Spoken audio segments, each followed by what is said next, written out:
Hello, everyone. Welcome back to another Pep Talk Performance Enhancing Podcast with your host, Elon Ferdman. And today, this interview was a special treat for me. And I got to interview Lalita Ballestros, who's actually our branding person that we hired. And our conversations for a long time had been so amazing, so energizing, so educational. I just asked her one day, hey, would you come on the podcast? And what transpired was really unique because I don't want to say too much because I say a lot about her in the podcast itself, but we had been ranting for a while on our conversations with her, and this was her opportunity to rant. So it was me kind of being on the other side of it, which was really, really exciting for me. She is just a well of wisdom. So real quick, some highlights of what we're going to be talking about. She's obviously a branding expert, and the thing that she focuses on most is branding for identity, which is a very unique process that she's going to walk you guys through. How to bring the salt out to enhance all the other flavors that you are. And she'll even give you some questions that you can ask yourself to get yourself started. So that's when we cover that and much, much more in part one. So enjoy my interview here with Lalita. I'm sure you'll hear my voice getting all giddy as I had a blast interviewing her, and I'm sure you guys will have a blast listening to her. Enjoy. All right, everyone, welcome back. And today's a special day. Very, very special day. So for those of you guys that have been listening to the podcast for the last few months, you know that SatoriPrime is in a complete rebrand. None of it, and I mean none of it, would have happened without this chica. Her name is Lalita Ballestros. Say hi.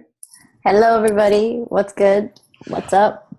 She is quickly becoming one of my new favorite people. I've said this to her, so I'm just going to say it to you guys all publicly. She is hands down the best branding person I've ever spoken to. And I will tell you why. And then she can tell you her story. So we were like looking for branding, and the roadmap out there is pretty similar. It's like people will they'll give you a questionnaire and they'll have you fill out a whole bunch of crap. And then they have this it seems very generic, at least. I don't know how good or not good they are, but Lalita spent we got on like at least 2-3 calls before we were like, fuck yeah, let's do this. And she got us like no one else got us. And then she went and interviewed people in our lives, and the feedback from the people in our lives that spoke to Lalita were like, find this chick, she's unreal.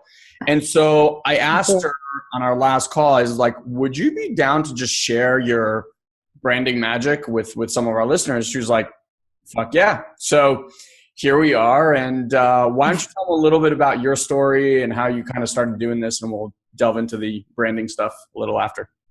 Hey, so just like disclaimer, I'm like super energized right now, and if I wasn't like attached to this, I'd be like running around. So standing in one place in front of a screen is like really difficult at this moment. I think that the gist of my story would be that branding to me is about identity.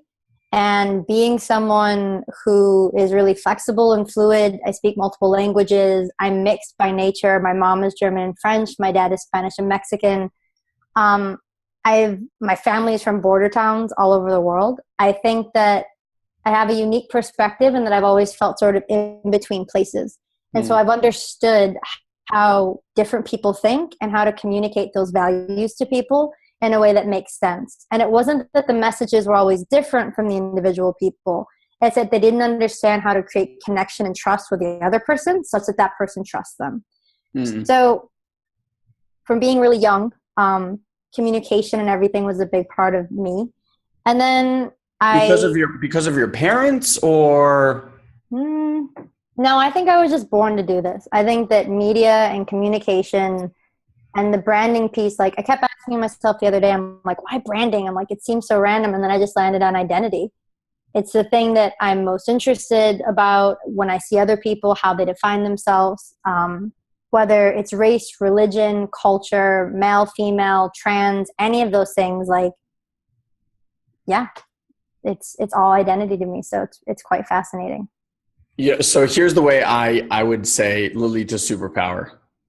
She has a way to pull magic out of people that I don't know that they even believe that they necessarily have. Like the process with you has been so rewarding. I mean, what comes out of it is almost like secondary to me right now because It's going to be good.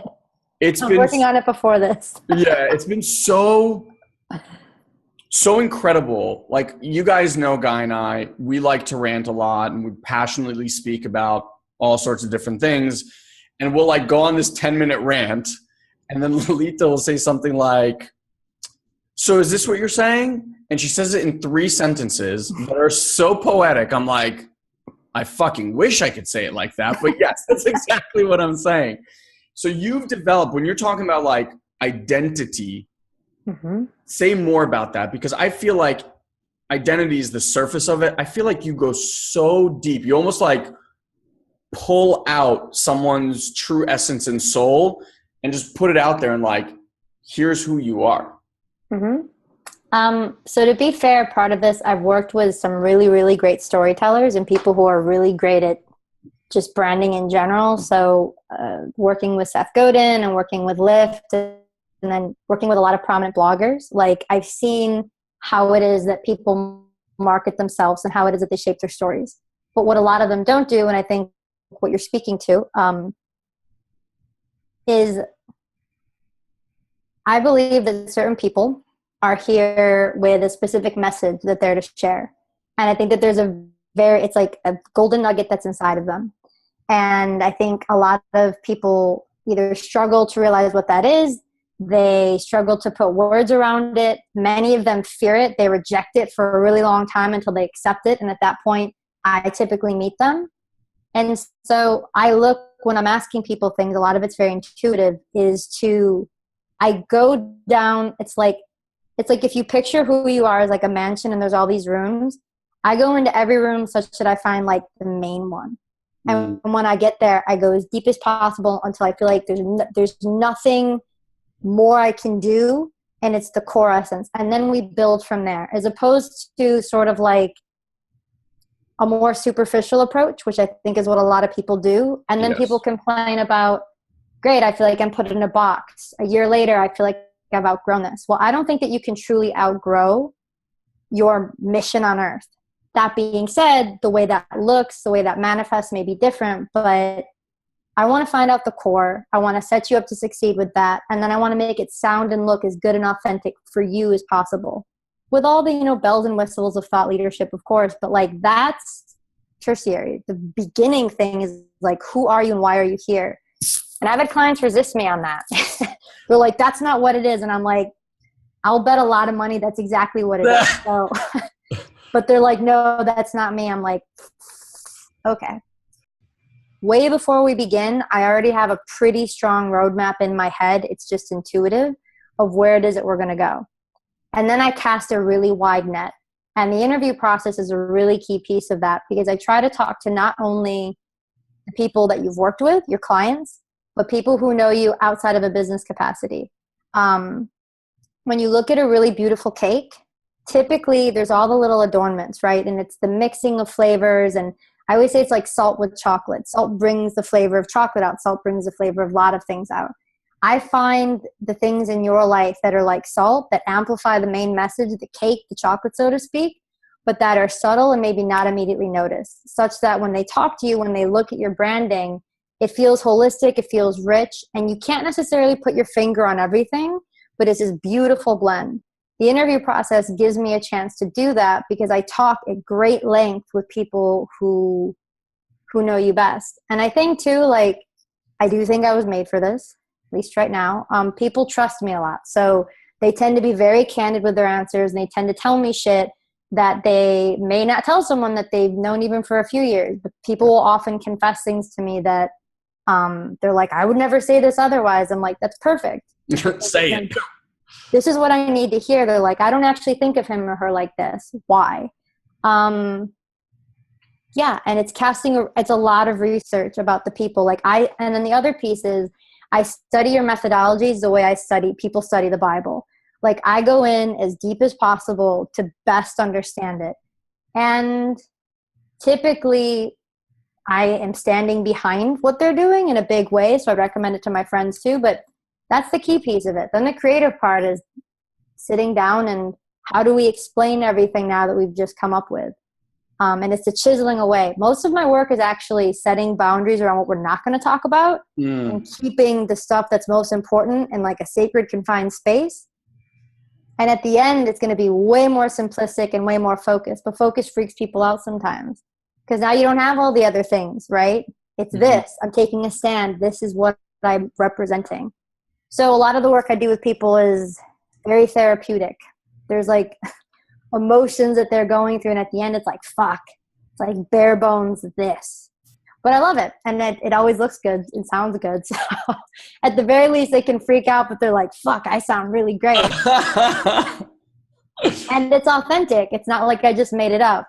I'm not asking you to be Michael Jackson. I'm asking you to be you, 5 steps ahead of you that we're setting up so you have longevity.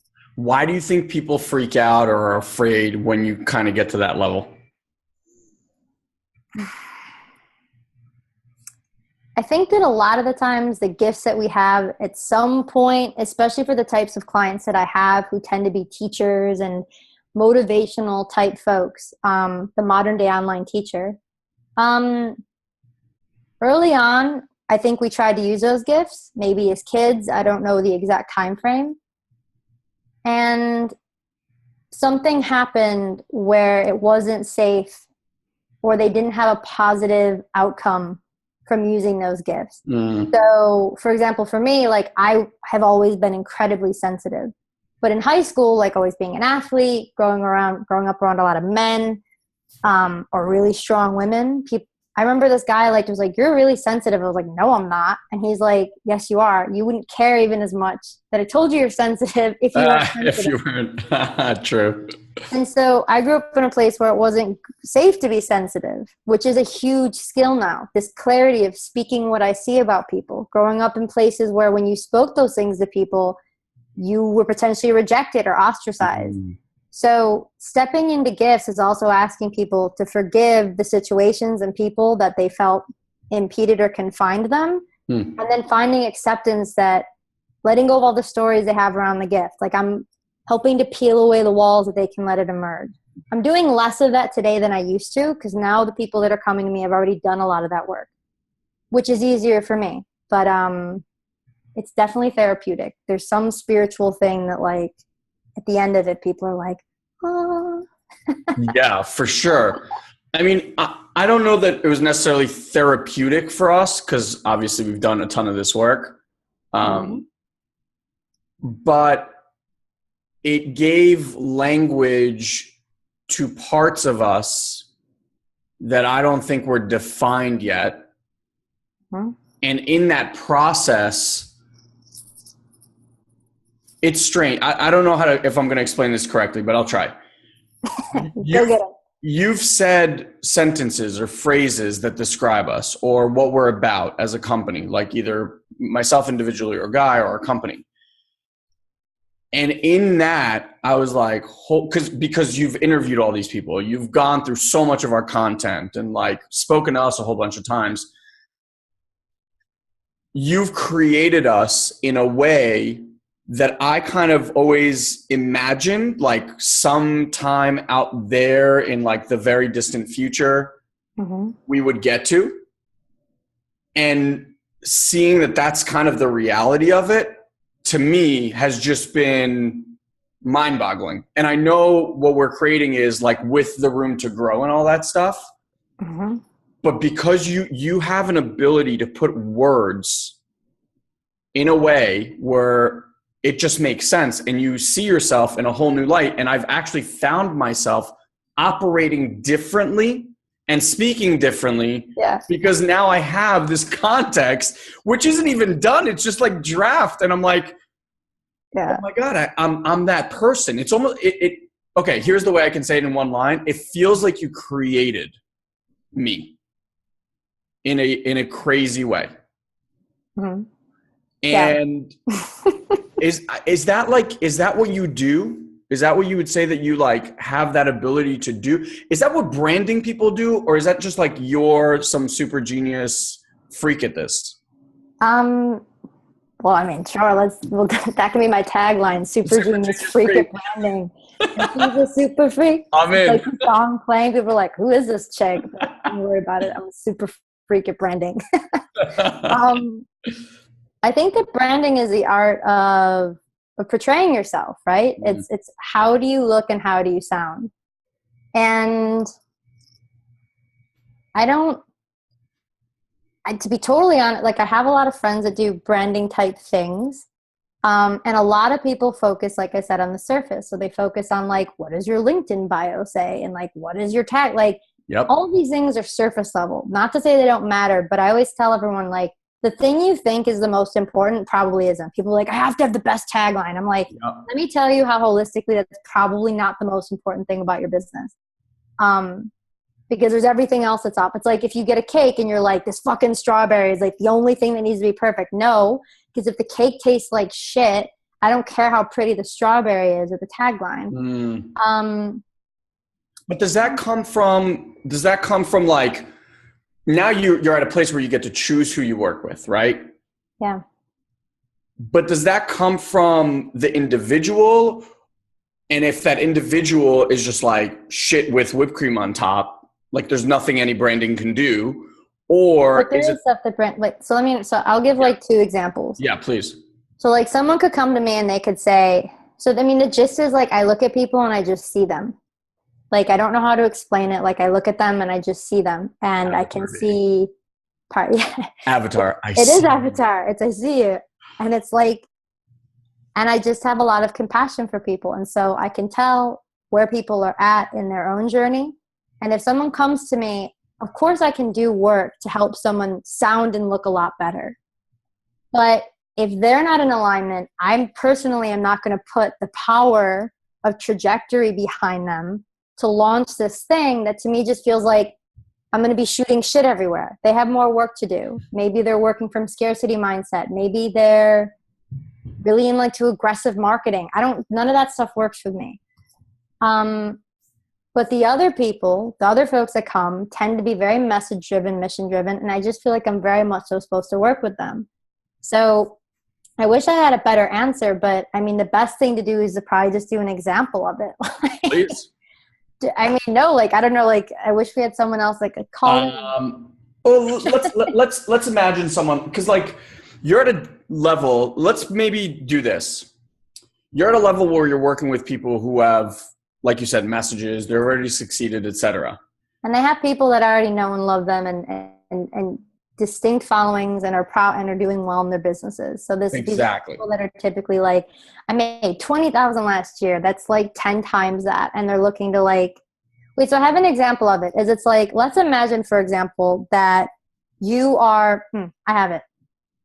So let's say we're going to Israel, right? And I'm dressed, and if I could show you the outfit that I'm wearing, it's like, woo, dressing all this stuff. What's up, sexy? Right? What's good? So let's say I go to Israel and I have like crazy red lipstick on and like all this shit.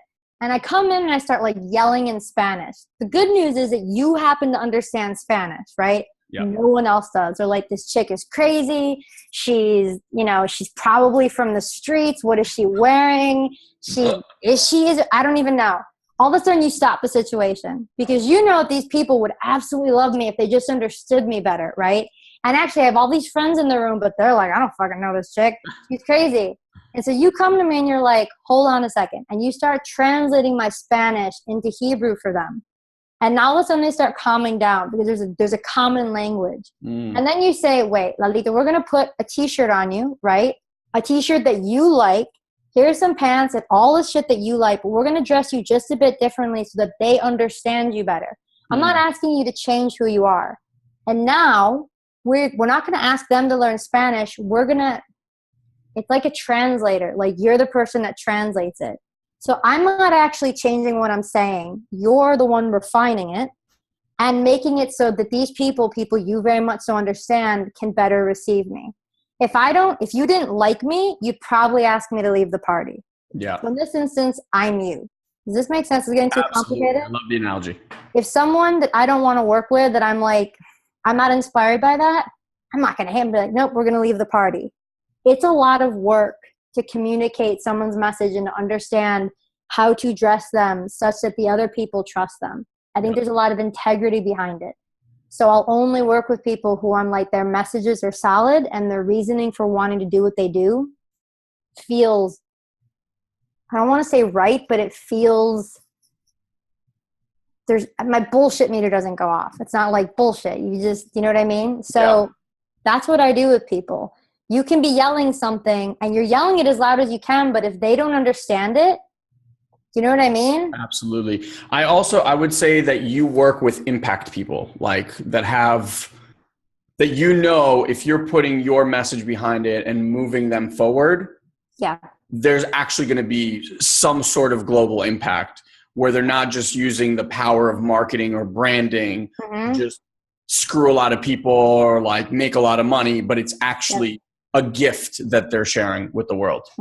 If people, I like to think of it as if people better understood this person. Like one, how can I help them better say what they're saying? And then two, how can I help all these people understand it? And whatever I am in the middle, that's what I do. Yeah. Because if they understand them better, everyone wins. Yeah. And to do it in a way that you personally, the client, feels really, really, really good and inspired about. So yeah, it's like a translator of sorts and like a stylist kind of thing. Do you know that Google has Google Translate? You know that? Yeah, function? I do. And now there's some guy I saw created something that you put in your ear and it actually translates. Yeah. The thing. So what I want for Hanukkah, is this. I want to be able to speak and have your words, like you take what I speak and turn it into these beautiful phrases. And that be me. I want a Lolita translator. Thank you. Yeah. I mean, maybe I could travel with you and I can sign in the background and do all this shit. Like, this is what he's actually trying to say.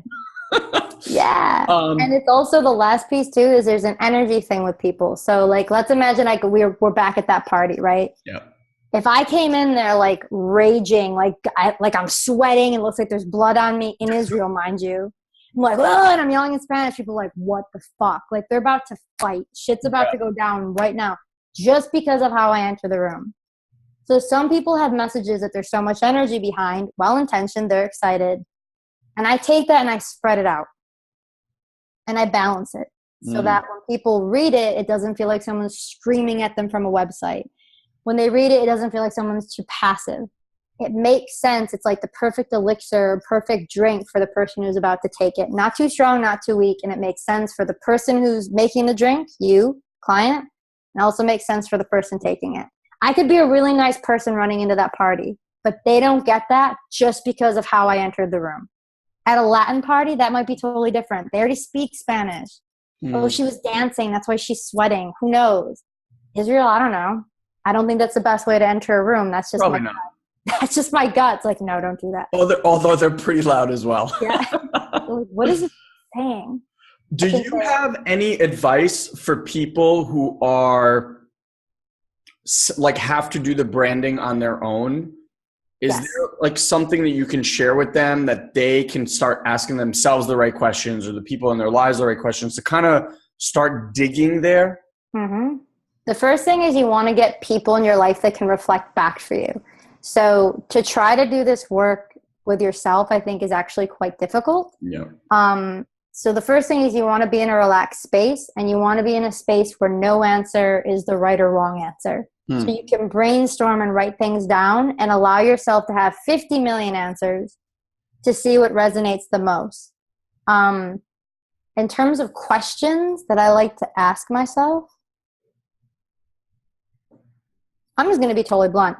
Yeah. If you have a message and you're here and you're one of these people that self-identifies as that, the person that has always felt drawn to the soapbox, always felt drawn to the stage, always felt like if 50,000 more people knew this, their life would be different. If you can answer that, then you already know what the message is. The question is to ask yourself, where's the place that I can feel the best? If I were, this question, if I were really honest, really, really honest with everybody in the room, if I didn't hide it all, what would I say? What would I say? And because people tend to be 70% honest. I can't use the word spiritual because nobody likes that. I can't use this word because that's a whatever. No, fuck all that. If you were really honest and there was no hiding, what would you say? How? That's it. I think that a lot of people already know, but they get in the way. And then there's also heavy emotions around things. They might feel anger. They might, whatever, like get in a place where you feel relaxed and calm, dance, meditate, whatever you have to do push-ups. I don't give a shit. And ask yourself, if I was really, really honest, what would I say? And write that shit down, speak it into something, whatever, and share it with 4 or 5 people that you really, really, really respect and have them reflect back to you what it is that you just said. That's where I would start. I think a lot of people already know the answers to this, but or you can hire someone like me. Yeah. Let's hear the piece. What about, you brought up before, like taglines, and I'm sure people are thinking colors, like all the shit that people get stuck on when they're starting or building. They're like, oh my God, if it just looks like this, and if I just have this picture here and that, like all that crap, which I know you think is crap. How would people find the right path or the right inspiration? Where would they look to even start putting all that stuff together? So the key thing, and a designer would probably have a different answer. I focus on messaging, but so to me, and see, you can do it both. So let's say if you're message driven, if you're copy driven, the key thing is what is your message and how are you going to convey that? If you're a designer, you're probably going to be able to do that stronger through design. Awesome. Look at people's sites like Marie Forleo. The design is excellent. You can keep it simple. So I would say simple is best. Don't get caught up on colors. Pick a really simple palette like black and white and maybe one accent color, and just keep it consistent. Consistency will keep everything looking clean. And at the root of it, ask yourself, what is my message? What's my thought leadership? All that means is that when you go and stand up to talk about something, what are you going to talk about? What are you going to say? What are people going to remember you for? And I would push that to the furthest extreme possible. Like if you're going to be Martin Luther King, let's pretend you're him for a day. What's your version of that? And that should be as clear as possible all over the site. But what people do is they get caught up with things like opt-in boxes and all this other shit and the language around that. Let that go for now. Focus on your message. Focus on connecting with people. Focus on, if you were to send a letter to someone, old school snail mail, and this was the perfect person who would benefit from what you're saying, what would you say? Talk to that person. That's the key thing to start. And then the other thing is you're going to iterate a million times. I can't tell you how many times I've edited my website. It's an endless thing, especially as you evolve. So don't be married to what you're doing now, but at least start with what you really want to say. Like, I don't think there's any wrong way to do it, but there are easier and more effective ways. Keep your design simple. Get some nice pictures taken. It's an easy way to make your site look great. Keep things consistent. Don't mess with a lot of color. Have your message be as clear as possible. And get feedback from people to see if it's clear. You know what I'm just laughing at inside? I never even looked at your website. That's not surprising. A lot of people haven't actually. But you should. It looks good. And I'm sure it does. I was like, you're saying this. I was like, I haven't even seen your website. And here's why I find that to be funny is because kind of like what you said in the beginning, how you pick the people to work with. Mm-hmm. After our first call, I was like, we're hiring this chick. After our second call, I was like, holy fuck, this is one of the best decisions we've ever made. And after our third call, I was just like, I'm in fucking love with this girl. Like, thank you. I don't care what, like, I just want to work with you. And remember, I came up to you, I was like, look, how do we do this in a way where it's not a one and done thing? Like, I want you in our lives. And I wasn't joking as a translator. That's your magic power. And I think it goes so beyond branding. And that's really what I wanted to share with people here. It's like, it's not about the fucking colors and it's not about the goddamn taglines. It's about getting to that essence of who you actually are as a human being. And at the end of the day, the right people will respond to that message in a way that they've never responded before because you're being authentic. Mm-hmm. And you're being the real version of you. Now, Guy and I, like, I don't think we have any other lever, like mm-hmm. It's just this all the time, as you've seen. And even in that, there's like, you found the nooks and crannies, and you found the essence in a way that I don't think either of us knew was really there. So now you can probably get a good sense as to why I absolutely adore and love this woman madly.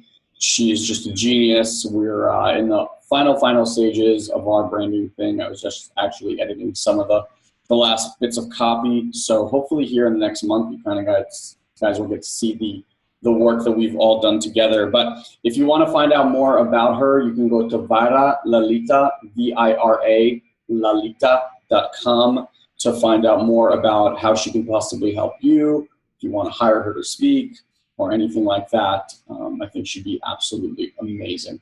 So come check out part 2. In part 2, we're going to talk about how to select the right branding person, how technology is changing branding, what you can look for and not look for, what you need to focus on and not focus on, things like that. So hope you enjoyed this, and we'll see you on the next Performance Enhancing Podcast. Have a great day.